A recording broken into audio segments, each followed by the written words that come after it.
well. Of course, there are times when the straits relationship. For example, under the reign of Chen Shuihai, or maybe under some circumstances, someone who has a pro-Beijing attitude, for example, then we see that it is. Cross-straits relations are mainly it. In a stormy situation, China does not recognize it. Taiwan is an independent country. Taiwan does not recognize it. It's the Chinese government is ruling China. And they themselves say that it's the Republic of China. That is, Taiwan is the one who gets that kind of legitimacy. That's right, so we see that. Over the years, it's still like a powder keg in the Taiwan Sea. And now, when in the world, a series of wars broke out, in Eastern Europe, in the Middle East, in Southeast Asia recently between Thailand and Cambodia, then people start to see a risk. Show clearly, it's more about being Chinese. 6 and Taiwan? There will be a fight here. Especially now is the situation that the United States and China, they are competing and fighting fire on fronts like trade, the economy and technology. Then Taiwan. It's the most sensitive issue in our relationship, the most sensitive politically in the United States and China. Then whether that, well, this Taiwan issue, it has a momentum. Fight between the United States and China, it's going to keep going. It creates phantom forces and start a war or not. A lot of people are afraid of that possibility. According to a former law professor at Peking University, is the Ice Rose. He's a commentator who currently lives in Australia. It's the approach of these discussions. Just like in Singapore, it's hiding a deadly blind spot. A lot. It's a point that people don't recognize. The officer said this. The international community now has a common sense about the government. Chinese autocrats could launch a war in the waste Taiwan Sea. However, about the reason that so China will launch this war, or in other words, motivation. Where did the origins of this war come from? It's clear that they still don't have an awareness. It's really accurate. And Professor Rose, the ICE has called this the trap of rationalism, because of international experts and scholars. They're trained in the education system, the West. But this education system, it's about logic and reason. And these scholars often have this tendency, given that the leaders country always act based on better calculations. Carefully. In terms of rationality, they assume that a leader who puts his country in a war that costs money, military economy and lives are too big, to the point of being unable to bear. But according to the Iceman, the ex-foreign scholar, not from the psychological perspective of an autocrat, to really dive into the study of cause, the roots of war, they don't understand that at times important changes in human history, it's not rational. It's human emotion. It plays a decisive role. Let's remember the war between Russia and Ukraine. Does Russia know the cost of that war? Did you know that if you hit Ukraine, that would put NATO on the side of Ukraine? And attack me in return for me? No. You know the price is how flowers. The United States and the West will punish themselves. Do you know the price? Hundreds of thousands of soldiers. They may not be able to return or not. And do you know the price that will be isolated on the international stage or not? I think Mr. Putin, a very cunning old fox, know this. He knows all of that. But why is the war still raging? Is it won? Was his rational calculation not to, or an irrational decision? And rely more on emotion, the emotion circuit. Up until now, that's the question. Maybe I can't give you a straight answer. But it's definitely, the Russians know what they will suffer if you attack Ukraine. It's similar to what they introduced. Previous Crime 8, 2014.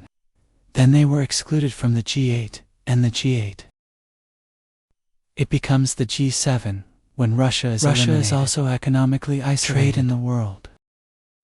And after 8 years, they repeat the old post attacking Ukraine, tearing apart the land of Ukraine and the West. It's like a move that's been predicted before. Severe sanctions on Russia, sanctions. Mr. Putin, do you understand the cost? And what if, according to your analysis, the scholar Ho is Putin would never hit Ukraine like that. If you know the cost of it, it's so bad. But because you still fight, what are you fighting for? Because his mentality is that. A great Russian nation. It's his mentality that there's got to be a legacy. And his psychology is, he wanted to be a man called Home Modern. Restoring the greatness of Russia in the way that military barricades. That's the mentality of an autocrat.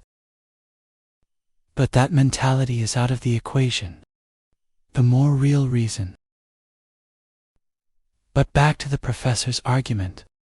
To clarify my argument, you have referred to thoughts of the ancient Greek dead sages about the fundamental difference between the two forms of human rights. Then please explain it to you. Well, these concepts. What is the rule of law? It's a form of AI. It is based on a supreme legal system. In this system, the law, it doesn't just apply to people. It also binds those in power.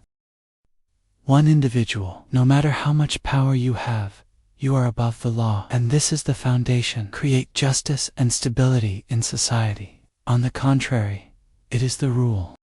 Then multiplication. It's a form of will-based governance, a person's commands and emotions, or a group of people in power.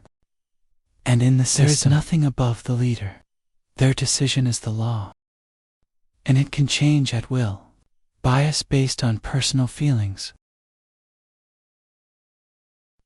And the Iceman argued that the materialists, the ancient Greeks, believed that reason was fair, whereas emotions are biased. When implementing human rights, behaviors related to power will become biased. They will lose justice and will be determined by human emotions. But in China today, the situation in China, it's not just it's an extreme form of human rights with absolute tyranny. His personal near-peer training, where he's positioned as the ultimate in nuclear, is a person of authority. Only determine what is right. That's what the Iceman said. We can also see that it is China.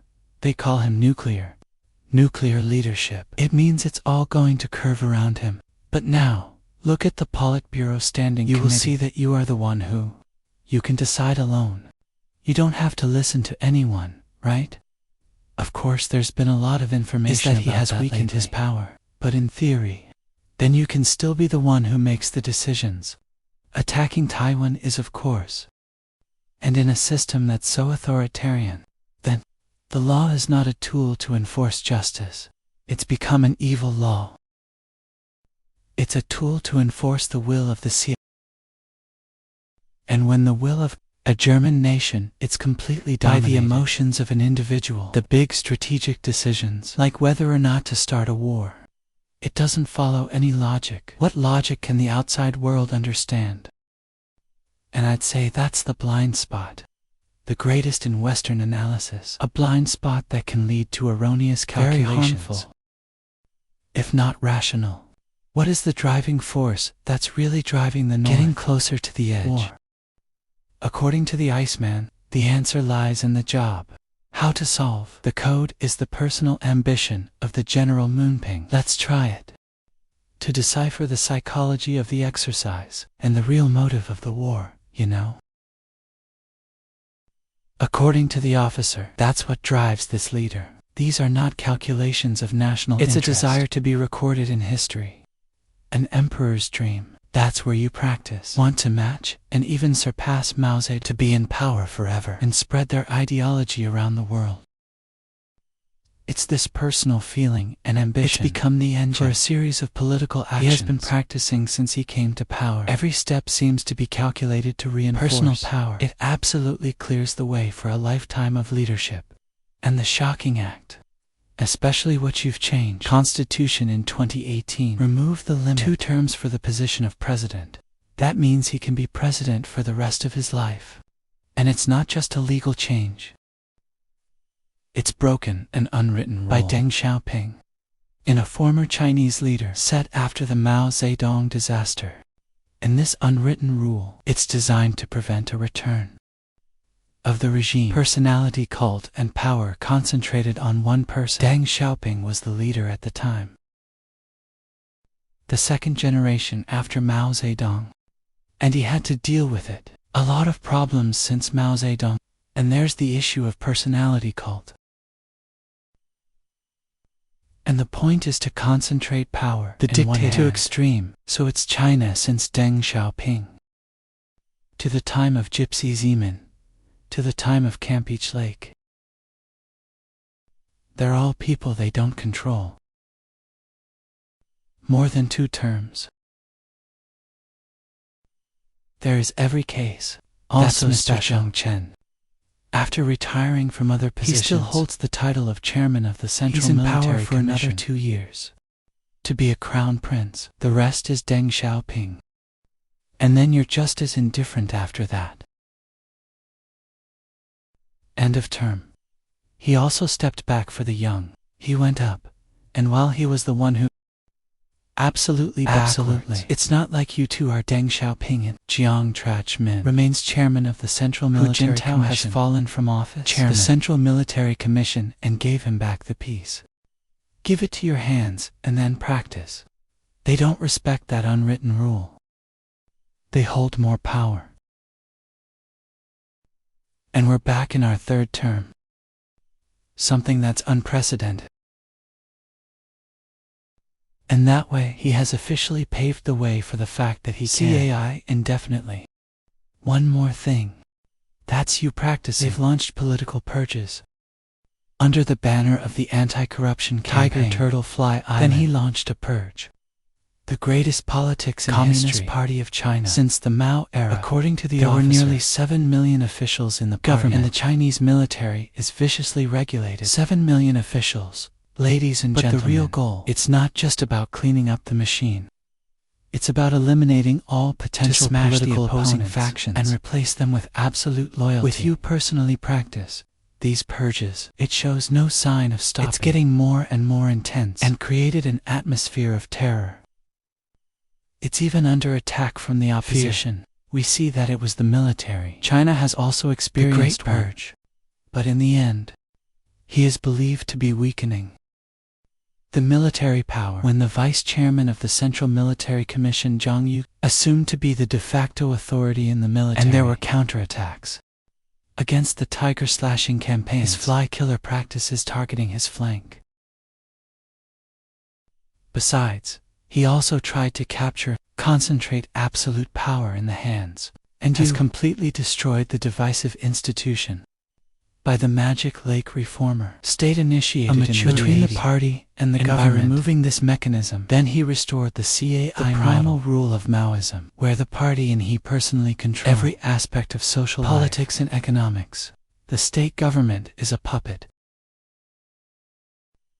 His ambition is to practice. It doesn't just stop in the water. It's also the world's barricade. Foreign policy, aggressive wolf, and the belt. These are the outward manifestations. This will of power. He didn't just want to be emperor. You also want to be a person, conquering the world again. You still dream of a day China can overturn the position of the United States, could become a leading global power, and the Chinese military will become the leading force in the world. And all this, it's not just China's geopolitical or economic strategy. It's also a means of exporting the governance model. And he practices Cho. That's the way to make it happen. The people, the Chinese under his personal leadership. And in the big picture of the emperor's dream, the dream of the Renaissance, and the dream of this Taiwan historical record, chess pieces occupy an extremely special position. Then this democratic island, it's not just a matter of territorial sovereignty, but for you to practice the unification of Taiwan by force. It will be the greatest triumph. It is the greatest legacy that no predecessor could do, including Mao, the one given. He is still believed to be the most powerful in Chinese history of the Chinese Communist Party. It will be the most precious jewel in the crown of an emperor for life. By uniting Taiwan, then you can practice completely. The Grand Duke is here. So the conquest of Taiwan, it's no longer a policy option. Maybe consider more seriously. It's become a historic mission. It's also a prerequisite for his personal greatness. So it's not just no more. It's a question of whether to fight Taiwan or not. It's a question of when to fight. It's not a question of winning or losing. But the question is, how to fight. Of course, the path to his absolute power, it's not flat. The undercurrent and the discontent of opposition, it's getting worse in my heart. The Chinese Communist Party's elite, and all the rumors. In the last time that we've analyzed in the program, it's the expression, it was his dream to practice. It could be a nightmare.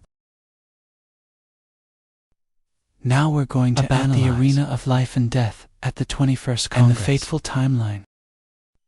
According to the Iceman, his tyranny, it's caused outrage in the whole class. Pink too great. It's the children of revolutionary leaders. Founder of RACP, CCP, Chinese Communist Party.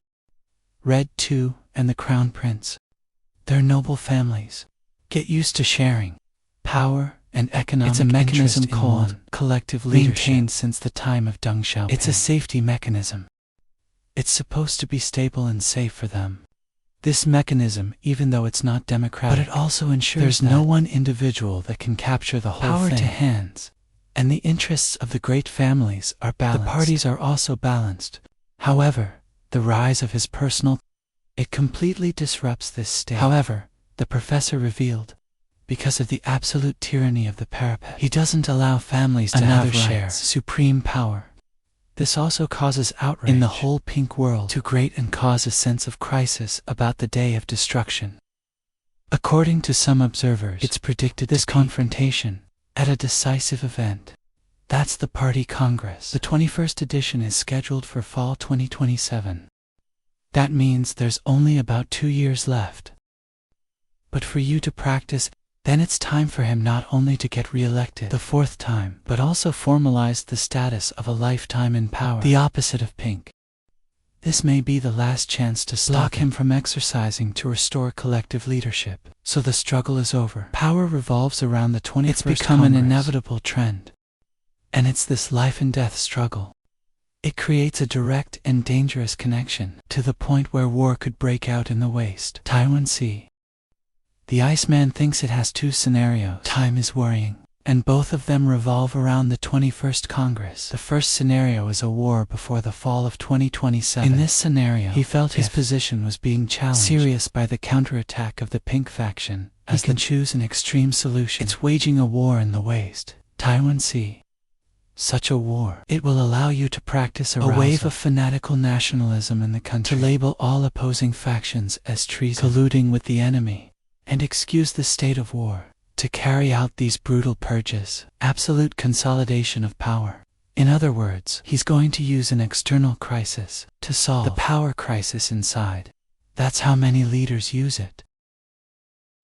It's in the textbook of leadership. What is the second script? It's a war in the first half of 2028. In this scenario, he has successfully crushed all opposition and won absolute victory at the 21st Congress, officially become a leader for life. And then an attack on Taiwan. It happened right after that, maybe in the first half of 2028. And the war now, it's meant as a ceremony. Welcome. Celebrate for his political victory. It's an act to assert supremacy and carry out the historic mission that he set up for himself. There's another reason too. Well, at this point in time, it's to stop Taiwan's next presidential election in 2028. Avoid an unwanted outcome. It could complicate Beijing's plans. And we see that whatever the scenario is, then one thing is clear. The decision doesn't depend on the economic situation or the readiness of the military. It's tied to the evolution of the struggle, power in Beijing. And this is an extremely uncertain and dangerous variable that the outside analysts, it's hard for them to get it right. And the notion that a leader can push the whole country into war just for the sake of it, it sounds incredible, but the history of the world itself, The Chinese Communist Party, it shows that it's no exception. It's almost a rule of theirs. Now let's take a look at history. Talk about history again. About China's irrational wars. It was General Douglas MacArthur, is a world-class military strategist. It was assumed that Beijing absolutely will not troops send in the Korean War in the 50s. That's why MacArthur, based on military professional judgment, the Chinese military does not have a naval air force, and there's not even 6 heavily armed troops. So in terms of military technology, they are completely incapable to wage a war. Modern war with the US military. Arthur's analysis, well, it makes perfect sense on the military side, because that's when they've just spent 10 years. The Civil War and war against Japan. The country is exhausted, so the economy is devastated. With the most powerful military led by the US, it's an act of suicide. But in fact, we already know. In fact, it proves that your claim, MacArthur, was wrong. The Chinese leader at the time was Mao Zedong, decided to throw hundreds of thousands of troops to enter this war. And the ice hero pointed out that it was MacArthur. It's wrong not to understand the psychology of an autocrat. That's why he, unable to make an accurate prediction about Mao's strategic decisions. Because we know that Mao's decision, it's not based on military calculations. He doesn't care about the military. What is China and what is the US? Don't care. It's based on political logic and ideology, that he wants to protect the institution. It is very young from the threat from the United States. China's position. The history of the Chinese Communist Party. They have many other examples. It's about leaders. They wage war in the worst economic and military situation, primarily for the purpose of consolidating personal power. Take the Sino-Indian War. In the year 1962, this war broke out soon after the Great Leap Forward disaster. 9-year-8. It's the wrong economic policy of Mao Zedong, and it's caused a terrible famine. At least 40 million people died in China, so their economy was on the verge of collapse. The leaders of India, as well as many international observers, I believe it was Beijing. It's not possible to wage a full-scale war, but they were wrong. The root cause of Mao's East made this decision. It's because he wants to get through the fight to secure and strengthen control of its military, to make up for the unfavorable situation where reputation was reduced, serious, because of mistakes in economic decision-making. He needs a war to refocus power, a military victory at the border. It helped quickly regain power and muffled criticism within the party. Next, it's a story that's very familiar to us. It's the Vietnam-China border war. Year 1979. This war took place for a short time. After the Chinese Cultural Revolution ended, that's from the year 1996 to the year 1976. 10 years of chaos. It's been devastating. China's economy and the military's lack of training. Vietnam at that time, although the economy was difficult, it's been 10 years, but war and have a very experienced army. Logically speaking, to make war, China, the Chinese leader Deng Xiaoping decided to launch this invasion. It's even called it the self-defense counterattack. One more time. Well, the reason for that lies in internal politics. Deng Xiaoping wanted, through this war, to take control of your army and consolidated control of his military. And by starting a war, Deng has proved that I am a supreme military leader. Remove the quickly appointed successor and take power. The Vietnam War at that time helped Deng Xiaoping gain the supreme power. It also affects the Chinese political system. 10 years later, so all of those historical stories, it's telling us one thing. We shouldn't think that the Chinese leaders, they will rationally calculate the cost. When you give those the choice of war, the war, it is only their tool for power. Just control the power. They don't care. The war took place at a time when how difficult their economy is. They don't care how many soldiers they lose. They don't always care about the outcome. If that's the case, then they just need to seize power. Military only. Because in their regime, the military, it is the force that, if you hold it in your hand, you will have absolute authority. Take power in your hands, and they will dance. That's the point. But their war is not. It's about having noble goals like self-defense, or about this territorial sovereignty, Kia. That purpose is in difficult times.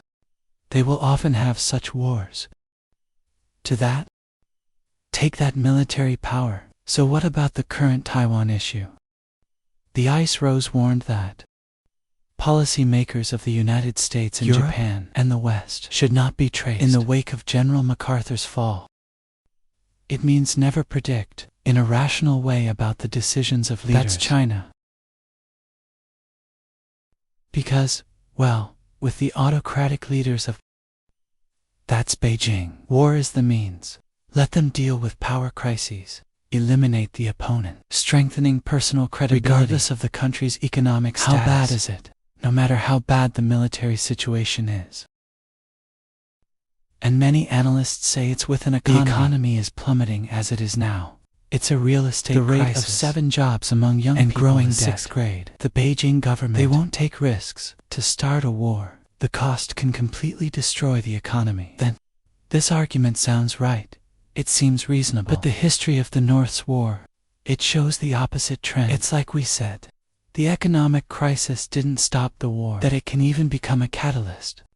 Stronger cooperation, make the leader more determined to go to war than that. As mentioned above, China entered the Korean War in 1950. When their country is, I just came out of the Civil War. Well, they started the Sino-Indian War 1962 between famine horror and the Vietnam-China border war. A 979 burst after 10 years of the Cultural Revolution have devastated their economy heavily. The logic behind this paradox lies in its very nature. Autocracy. We know that in a nation of place people, where the government, they are accountable to the voters, an economy in decline, it's going to reduce public support. With the events, military adventure, the people, they're going to ask the government to focus practical issues such as employment, inflation, and social welfare. Look no further. Look at America. During the Biden era, when the United States got into the Ukrainian war, even if it's just the role behind aid, but it's already caused inflation. Every economic indicator is negative, and as a result, Biden lost his seat. But as a result, Biden cannot be reelected. The power is in the hands of Trump. People in the country don't know what you're doing. How do you stand up for Ukraine? They just need to know, is my job stable or not, inflation or not, whether it's high or not, and how much social welfare. So Mr. Trump was in the process. My campaign has hit the idea very hard. It's that Biden is weakening America because of the Ukraine war. It's in a democratic society, but in a regime like China's, an autocratic regime, the main source of legitimacy of the regime over the last 10 decades. That's the promise of economic growth and material life. And when that economic model starts to fail, no longer bring prosperity, same as before, that's the legal basis. It's sure to shake. At that time, they have to find a legal source, replacement, and it's nothing more powerful. Is nationalism and military power. They must show that they are a strong nation. It's a military power to ignite a sense of national pride. Let people forget about things. Burden of rice clothes, the daily worries. At that time, the government, they'll be able to provoke an external conflict, especially a war in the name of unification of the fatherland. It's like the story of the invasion of Taiwan. Can turn people's discontent away from domestic problems such as the economy. That's 7 jobs. Then there's the real estate crisis, and so the government can rally the public under the patriotic flag, thereby consolidating his power. It's a way of doing things that's really, are the authorities, they're very sophisticated. They make the public look outside. More than then we know that it's often curious. They are usually very warm, yes. So when there's a big change like war, it's such a metamorphosis. When the war breaks out, people, keep your eyes on that fight. My interest in that war, but forget it. My daily worries are right. The moon in the war. then everything it doesn't will no longer be prioritized. And the authorities, they can use wartime methods to control. Society is more aggressive, and people will also have a mentality that is, oh yeah, we are at war, so suffer a little. It's okay to suffer a little more. Then the problem lies there. So what people expect is that the difficult ones, China's economy, will restrain its behavior. Then it wasn't quite right, and it's a risky bet. That's not necessarily true. So we see that the thing that evaluates risk of war in Taiwan through the elements, military economy, there are such rational factors. It's necessary, of course, but it's not enough. The greatest blind spot in the free world, it's that they've overlooked the human element. Ignore the psychological factor. To ignore the fact that the wheel of history, it can be manipulated by an authoritarian government because of the ambitions, their insecurities, and their will to power. So we see that it's now China. They're struggling enough.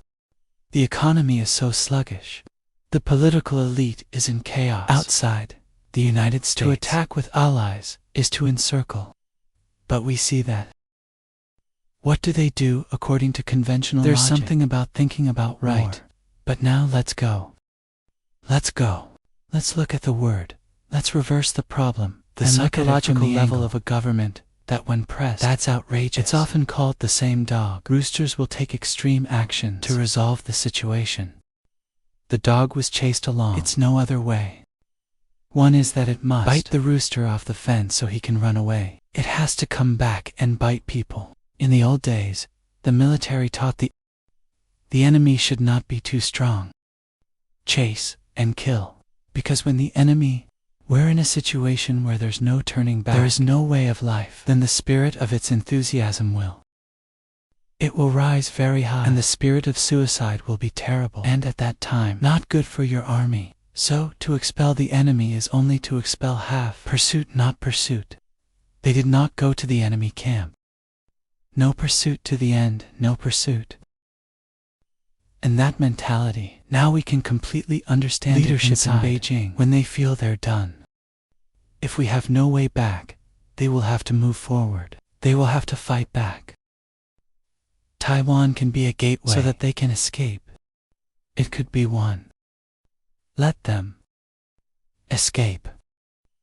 A life raft for them for a political career. So it is. The fate of Taiwan, it's highly dependent into what happens. Power struggle in the Zhongnanai. If you practice to continue to consolidate power and win the 21st Congress or at the 4th and 15th plenums this exercise month, that strengthens the amount, the fate of Taiwan will be at stake. What if the reformists, it's in opposition to him, they gain power? Then we can totally see that in this 4-year plenum. By the end of the year, at least it's still there. You are still in peace. Then, so let's look at Chinese politics, how it's going to go. And the consequence of that is, the survival of Taiwan will come to an end. Time will tell. Ladies and gentlemen, come here. Today's show will also be paused. Please continue to share your comments. My personal. We always respect all differences. Le Minhai, and see you later.